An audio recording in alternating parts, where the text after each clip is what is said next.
We begin by discussing Mary Earps, the England goalkeeper, announcing a shock retirement from international football just 5 weeks before the Lionesses begin their European Championship defence in Switzerland. 32 years old, played a big part in the Lionesses winning Euro 2022. Recently, though, lost her starting place to the Chelsea keeper Hannah Hampton.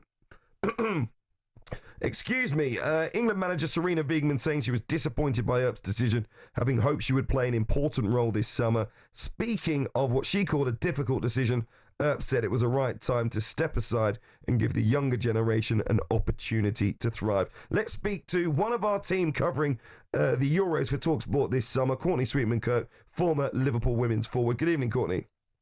Good evening, gents. How are you both? Very well indeed. Good to see you. Were you surprised, though, to hear this news a little bit earlier on, like Sarina Wiegman seemed to be?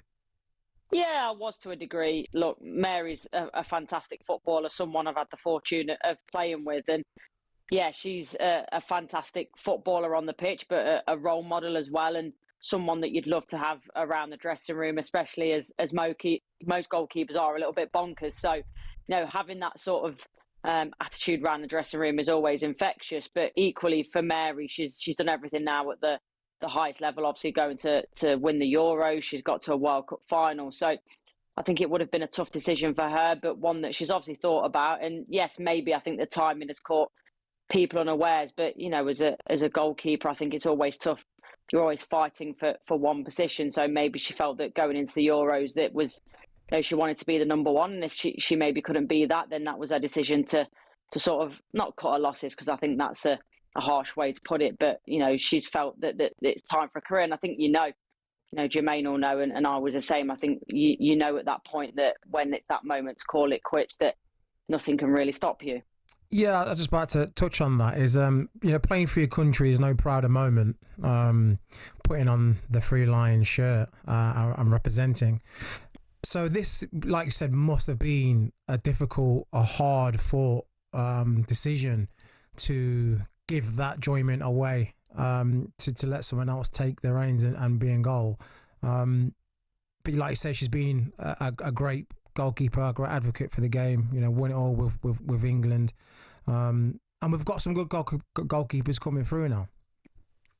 Yeah, look, it would have been a tough decision, whether it's international retirement, full stop. I think it's always very difficult, and especially, like you say, in terms of England, it's the highest honour you can ever have. So there's no doubt in my mind that it would have been a decision that wasn't easy for Mary. She's obviously toiled over it, but felt that it was the right time for whatever reason. And I'm sure in due course she will let everyone know as to why she felt she came to that decision. But, I think this is the thing with goalkeeping. It's very much both in the men's and the women's game, but more so in the women's game in sort of recent years. I think it's been underappreciated, undervalued, under-resourced, and even in the sort of recent past, with even in the WSL era, we've not always been in a position where even teams have had a goalkeeping coach in the WSL. So I think what Mary's done in terms of pushing the game on for goalkeeping for girls and obviously even young boys looking at goalkeepers, and then sort of the advocacy around the game. We saw it around the Euros in terms of making sure that there's goalkeeping kits accessible on the website for everyone to buy. So yes, it's not just about what Mary's done on the pitch. It's obviously the advocacy off the pitch has been very important as well. Listen, she's a great character, but we need to be real about this. If she's England's number one, there's no way she's not going to this summer's tournament. None. Yeah, I mean, and I would say so. Look, if you go into a tournament number one, potentially going to win the tournament, England are big favourites along with Spain. Yes, you would say so, but who knows? I wouldn't like to speculate, not knowing the reasons behind it. But yeah, I would agree with you, Hugh. Sort of out of the circle of it, and from the outside, you would say, look, if she goes into that tournament knowing she's number one, you would think she wouldn't retire, but. Always reluctant, being there myself in that position of a footballer. You never know what's going on behind closed doors either. She didn't thank the manager Sarina Wiegman at all in a release statement announcing her retirement from international football. Is that me reading a little bit too much into it? Maybe, very potentially. I think, when you make these statements, there's, you could start from under 10s, couldn't you, thanking all the managers that you've ever had. So yeah, it's Mary's decision, and like I say, only she knows. And I think in due course, it's very important with most things in life, not to speculate, and in due course she will let us know as to her reasons behind it and why she felt that was right at the right time. I'm sure we'll get. I like speculation. Sorry. Love it. I'm sure we'll get those answers. But if you look at it, 32 for a goalkeeper to retire is very, very young. Yeah, it is. But I think relatively, if you know Mary's story, and there was moments in time where she thought that she was going to retire, wasn't feeling that the fact she would even get to a point where she was England #1. So, yeah, like I say, I think always from the outside, and I'm there with it, and I've seen both sides of it, as Jermaine has. Look, you're there as a footballer, then you see the other side of it as a broadcaster, as a journalist, and you want to speculate. But I think, for Mary, there's been points in time where she didn't even think that she'd be at this position. So maybe it's at a point of almost going out on top as you can, being a Euros winner. She was the England #1 at that point, and if I was in the same position, I'd probably do the same as well. Okay. How big a blow is this for Sarina Wiegman and England? Because, I'm just thinking about the possibility that Hannah Hampton gets injured in the competition. Is it right the other goalkeepers called up are uncapped? Yeah, and that is a thing. Hindsight's a wonderful beast, and I was thinking the same thing, to be honest. You never wish injury on anyone, but if you're right, if Hannah Hampton is to get injured, whether it be in this Nation Leagues before the Euros or within the Euros, and you've got uncapped goalkeepers coming into it, and as well, even before that, as I mentioned, Mary is a fantastic person. She's a great attitude, a great personality to have within the squad. So not to have her within the squad, I think, is a loss anyway. But you're right, if Hannah Hampton is to get injured, hopefully she doesn't. But if that was to be the case, and that was one of the scenarios, and I think, it'd be a massive miss for England. Is it also an element of, and it sounds like a weird thing to say because England will still have a good chance at the Euros, they haven't played that well. We expected a lot more from them in the last couple of years. Was it a feeling almost of, I'm looking at a squad that's probably not going to lift the Euros, and so I don't get that fear of missing out in the same way as if England were favourites going into this?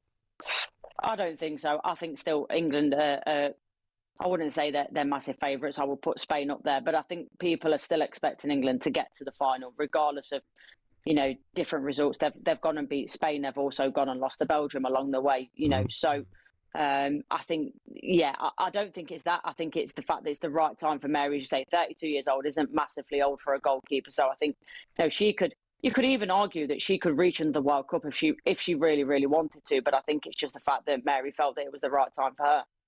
And just while you're with us, I want to reflect on the weekend and a massive moment for Arsenal's women who stopped Barcelona, an incredible Barcelona team, stacked full of World Cup winners with Spain, from winning their third consecutive Women's Champions League. It was a great moment for Renee Slagers, the manager who hasn't been in charge that long, for some of the established players in that Arsenal team, for some of the young players in that Arsenal team. We have to think back, 17, 18 years since the last time Arsenal lifted that trophy. Just what an achievement is it? Can you sum it up? Because we know Chelsea have dominated the English football landscape for a while now. Yeah, I was there, and to be honest, I couldn't sum it up. The only thing I could keep saying was it feels like fantasy. I think if you'd have written that story, everyone had said that's fantasy. They're never going to do it. You're never going to get to a point where, they have a poor start to the season. You sack the manager, you get in Renee Slagers, who was sort of interim until January. Then you give her the job full time. She gets a tune out of Alessia Russo. Chloe Kelly, who was, sort of cast out at Man City, then comes back to her club where everything started. She plays a massive part in it. And yeah, it's an incredible achievement for Renee Slagers. I think, yes, there's the tactical tweaks that we can talk about, but her player management has been absolutely incredible. Every player that you speak to talks about how she is with them one-to-one, the confidence that she's given each individual, and therefore obviously overall in the squad as well. And yeah, it was excellent. Look, were Barcelona at their best? Probably not. But you've also got to look at that and say, why were they not at their best? Because Arsenal, they played it pitch perfect. Yes, there were a couple of moments where they got lucky.